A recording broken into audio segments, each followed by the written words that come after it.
And welcome to my channel, Chang TV, and for today's video ay amu-amuhan tayo. Joke lang, wala nang kilay. Okay, wala man, nasa bahay lang naman tayo kasi ngayon. So ayan, walang kilay pag nasa bahay. So wala dito ngayon yung mga amo ko, nasa overseas sila. Masaya ang buhay pag walang amo. Kaya yun.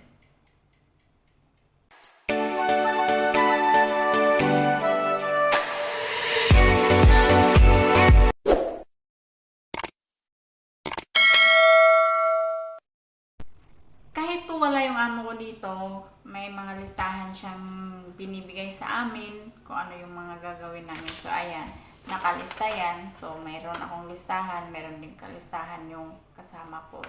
So, ayan. So, gagawin natin itong mga nakalista dito. So, ganun pa din. Pero, mas maganda lang kasi yung kumbaga stress-free ka. Kaya, I'm okay with this. Diba? Parang nakapagpahinga din yung utak namin. Pero yun nga, gagawin talaga natin. So ngayon maglilinis tayo ng labas. Kasi yung nakaschedule ngayon, today is Thursday, so nakaschedule is lilinisan ko yung labas at mga basurahan. So, samahan nyo. Schedule nga sa akin ngayon mga silingan ay yung labas. Hugasan ko yung mga basurahan, yung mga boxes na yan. Hindi ko pa alam kung saan ko ilalagay kasi nga ang dami namin binaba ng mga beadings, no? Kailangan namin siyang hugasan, labhan, yan. Kaya pinagtatanggal ko muna yung mga boxes. So, ganun pa rin mga silingan. Kahit wala tayong amo, ayan, chinecheck ko lang muna kung gumagana ba yung video natin. Baka kasi gawa-gawa na tayo dyan, eh, hindi pala siya naka-play. O, di, ako na ang show nga. So, ayan, hugasan natin yung basurahan, paulit-ulit, no? Ganon na lang ang nangyayari. So, yan. Hindi siya, ganon ka bigat na mga trabaho. Actually, light lang naman yung trabaho namin dito mga silingan, eh. Hindi yung amo ko, hindi siya ganun ka-fast sa paglilinis. Basta ang makita lang niya ay nilinis mo. At saka, hindi yan siya magtatanong kung nilinis mo ba yung mga ganito, yung mga ganyan. Pagbalik niya, wala yan siyang, hindi yan siya nagtatanong. At hindi rin niya chinecheck. Pero nasa sayo na rin yan kung gagawin mo ang trabaho or hindi. Pero, di ba parang naman, nakaka-guilty naman kung wala ka naman din gagawin. So, kailangan mo din gawin yung mga nasa listahan. So, minsan, sinusubrahan namin. Minsan, may mga bagay-bagay na hindi niya nilista. At kung makita namin ay marumi, yun, ginagawa na namin. Nililinis na rin namin yun. Kasi yung amo ko rin mga silingan, ayaw niya yung mga ginagalaw yung mga gamit niya. Kaya pag wala siyang sinabi na hindi namin gagawin, hindi namin talaga yan gagawin kahit marumi pa yan. So ganito dito sa ibang bansa mga silingan, no? Kailangan mo hugasan yung mga basurahan. Kaya magtataka siguro yung mga pamilya natin pagbalik natin sa Pilipinas kung bakit tayo naging maarte kasi yun ang naging surroundings natin, no? Ang paglilinis. Kung napapansin yung mga silingan, never po akong nagbablog sa loob ng bahay talaga. Sa ibang parte, sa kwarto pwede pa, pero sa ibang bahay hindi po ako nagbablog. Gawa ng ayoko yung yung privacy ng amo ko kasi medyo private person yung mga amo ko talaga. Ayaw nila ng ganon. Pero since naaalis sila ng bahay, iiwan na nila yung bahay na yan at ibibenta nila, maritis talaga ako, no? So, ayan, pwede ko nang ipakita sa people ang bahay nila. Pero, yung mga part lang naman na hindi talaga as in sa loob. Kaya yan, yung mga routine natin, mga silingan, pag umaalis yung amo natin, ay ganyan ang ginagawa ng mga katulong. Ganahan ka talaga sa paglilinis mga silingan kasi nga, ang lakas-lakas ng tubig, dahil kompleto yung gamit mo, nakakatamad talaga pag yung tubig ay malakas pa yung ihi mo, 'di ba? So ayan. Minsan lang din namin yan hinuhugasan yung basurahan mga silingan, hindi kagaya ng mga ibang amo talaga na kailangan weekly yung hinuhugasan. Yung sa amin, kung hindi once a year, yan, pag nag-holiday sila, nag-overseas sila, tsaka lang namin mahugasan yung basurahan. So, hindi ganun kaarte yung amo namin mga silingan. Ganyan siya, napakaano lang niya. Hindi siya talaga yung kagaya ng amo na napakaarte. Lahat ng sulok ng bahay ay ipakuskus sa iyo. Sa amin, hindi ganon. Ginawa ko na yan mga silingan bago ako tamarin kasi pag ako'y nakaupo na rin at nakapagdot-dot na ay nako lang, hindi na ako gumagalaw din, kaya yan inuna ko talaga yan siya kasi yan yung matrabaho sa listahan siya yung pinakamatrabaho kasi nga ibabrush ko pa yung floor niyan. At konti lang naman kasi yung space din kasi yung sasakyan ng amo kong lalaki pinasok din niya kasi nga kailangan siyang linisin ng kasama ko. Lang naman ang trabaho ng mga silingan, ganyan-ganyan lang. Hindi naman talaga siya yung mabibigat na mga gawaing bahay. Yung listahan ni amo, kukunti lang nang nakalagay. Ano lang siya yung, kumbaga, na in-specific lang yung nilagay para maintindihan talaga namin. Ganun kasi yung amo ko mga silingan. Pero kung sumasumahin mo, talagang kukunti lang yung gawain namin. Kaya yan, hindi na kasi nila masyadong pinalinis yung bahay. Kasi nga, di ba sabi ko sa inyo, aalis na sila. Kaya yan, sinunod ko naman yung box. At napakasimple ng mga equipment namin. Grabe equipment. Ang mga ginagamit namin na panglinis ng bahay mga silingan, sabon lang talaga yan, sabon o di kaya Clorox o tsaka yung brush na iwan ko kung sabuti yata yan dati, di ba? O yeah, sabuti yan. So yan yung ginamit namin na panglinis. So sinunod ko na yung lagayan ng mga hanger diyan. And then after that, yung shurak naman na dalawa lang kasi yung hinugasan kong box mga silingan kasi nga yung iba puno pa siya at saka yung tiningnan ko malinis pa naman, so bakit ko papahihirapan yung sarili ko kung meron namang mabilis ang trabaho at nang tayo ay makaupo at makapag-edit na rin ng mga videos, 'di ba? O 'di ba? So pinapatuyo ko din yan siya mga silingan.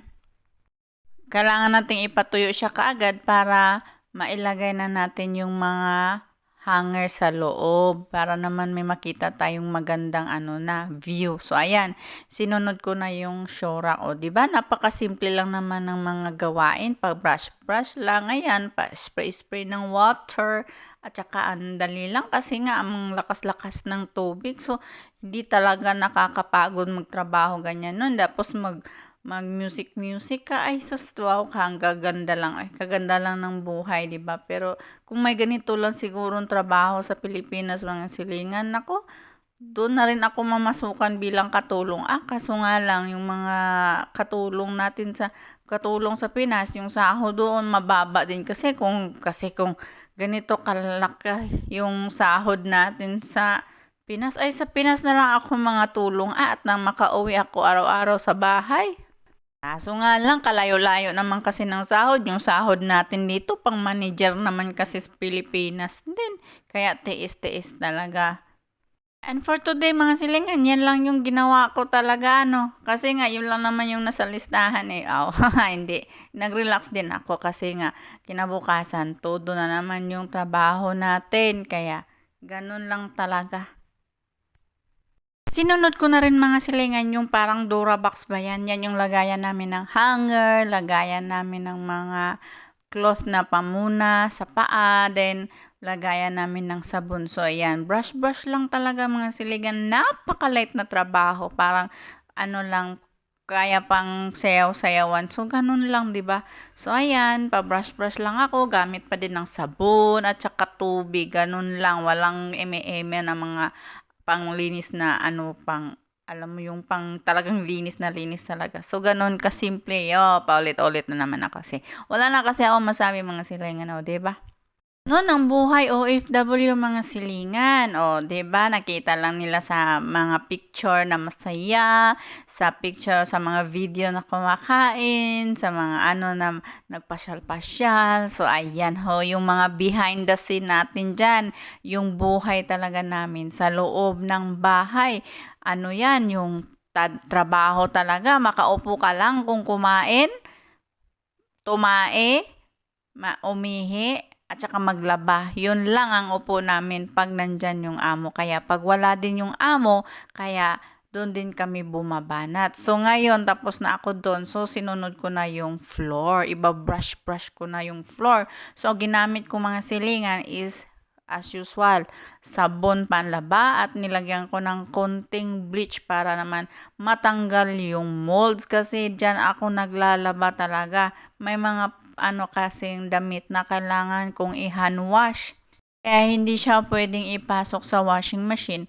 Kaya i-hand wash ko siya. Like example ng mga underwear, face towel, hand towel, socks. Yun naman ang hindi pwedeng ipasok sa washing machine. Pero yung mga damit nila, pwede yun. Diretso na yun sa washing. So, dyan ako naglalaba at saka naglalaban ng damit ko. So, lagi siyang nababasa. Pag laging nababasa, nagmumolds talaga siya. So, ayan, kailangan kong gamitan niya ng kutsilyo. Kudkudin ko siya. Hindi ko na lang pinakita sa video kasi hindi nyo rin naman maiintindihan kung bakit ko siya ginamitan ng kutsilyo. So, kinutsilyo ko na siya. So, ayan, hindi ko malinis yung ilalim ng sasakyan kaya inispray ko na lang siya. So, ganun mga silingan. Kaya kami, pag umuwi kami ng Pilipinas, ay napaka-arte namin talaga kasi yan ang mga ginagawa namin araw-araw. Dapat malinis ang surrounding. So, brush here, brush there, and brush you here. So, ganon ang aura ng auntie nyo. Gusto mo magkilay, naka-lipstick ng ganon? Siyempre, hindi. So, kaya, paglabas, todo talaga yung mga namin. So, ayan, kailangan ko pa siyang i-move kasi yun. Hindi ko kasi yan nawawalisan araw-araw sa ilalim. Hindi nga talaga ako nagwawalis dyan kasi nga, yun nga, yung time ko kasi, yung schedule ko is, yung kumbaga, kailangan kong matapos yung trabaho ko on time kasi may kasunod yan. Mahilig kasi mag-imbak yung amo ko ng mga gamit. Ay, sus, Ginoo ko. Ako niyan, ayoko talaga na may makita ng mga ganyan-ganyan. Kaya, pero siya, gustong-gusto talaga niya. Ayan, mga bisikleta na yan, hindi naman nagagamit ng mga bata kasi sobrang busy sa eskwela. Akala mo yung nagtitik na ng low ang mga anak na kayo, hindi man lang makapag, time na mag-bike. Diyan, nakaimbak lang yan. Kung ako niyan, pinagbinta ko na yan sa mga bakal bote ay, para naman nakakaalibadbad yung ganyan na pagkadami-dami ng mga naka-standby kung saan-saan. Kung makita niyang may mga pwede pang lagyan, lagyan niya ng mga karton-karton na hindi mo alam kung ano yung mga laman. Ganun lang mga silingan, pa wash-wash, pa brush-brush, pa spray-spray. So, natapos yung araw ko na ganyan ang ginawa ko. Pero mas mahaba talaga yung upo. Oy, sus, bakit ba? Doon na lang naman tayo bumabawi. Ang importante, ginawa natin yung trabaho natin. Ginawa natin yung nasa listahan. Nasa sayo na yan kung paano mo siya matiks-matiks. Kailangan mo talagang gawin yun muna bago ka mag-rest, no? Dapat ganon.